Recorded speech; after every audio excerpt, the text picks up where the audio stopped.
লেনোভোর একটা ল্যাপটপ সাধারণত 10 generation, 11 generation, 12 জেনারেশনগুলোর মূল সমস্যা একটা দাঁড়ায়, আর সেটা হলো শাটডাউন দিলে বন্ধ হয়, কিন্তু আবার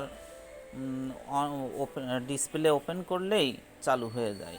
মানে নতুন করে সুইচ অন করার প্রয়োজন হয় না, এরকম একটা সমস্যা খুব রেয়ার দেখায়।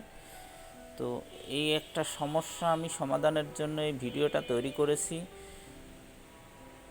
দেখবেন যে আমি বন্ধ করে দিছি, কিন্তু আবার অটোমেটিকই চালু হয়ে গেছে ল্যাপটপটা।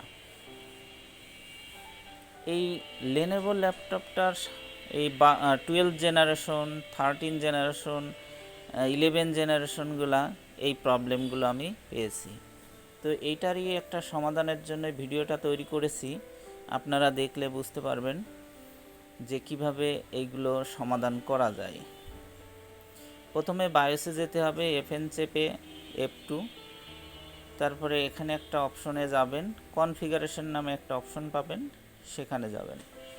কনফিগারেশনে আপনার ওই অ্যারো বাটন চাপ দিয়ে আপনি ওই কনফিগারেশন অপশনে চলে যাবেন। এখানে ফ্লিপ টু বুট অপশন পাবেন, ফ্লিপ টু বুট অপশন। হ্যাঁ, এই ফ্লিপ টু বুট অপশনে এখানে সাধারণত ইনাবেল থাকে, এটাকে আপনি ডিজাবেল করে দেবেন। ডিজাবেল করে দিলে আপনার কাজ কমপ্লিট হবে, তবে এখানে সেভ করে দিতে হবে। হ্যাঁ, এখানে ইনেবল ছিল, ওটাকে ডিজাবেল করা হয়েছে।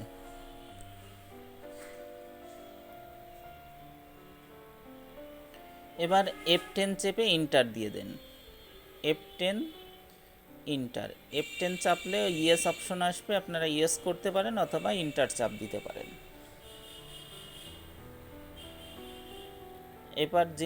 এবার সেভ হয়ে গেছে, কম্পিউটারটা অন হবে।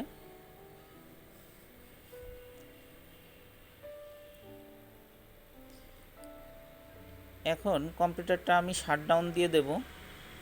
শাটডাউন দিলে দেখবেন যে কম্পিউটারটা বন্ধ হয়ে যাবে এবং ডিসপ্লেটা ওপেন করলেও আর চালু হবে না। নতুন করে সুইচ অন করে আপনাকে চালু করতে হবে।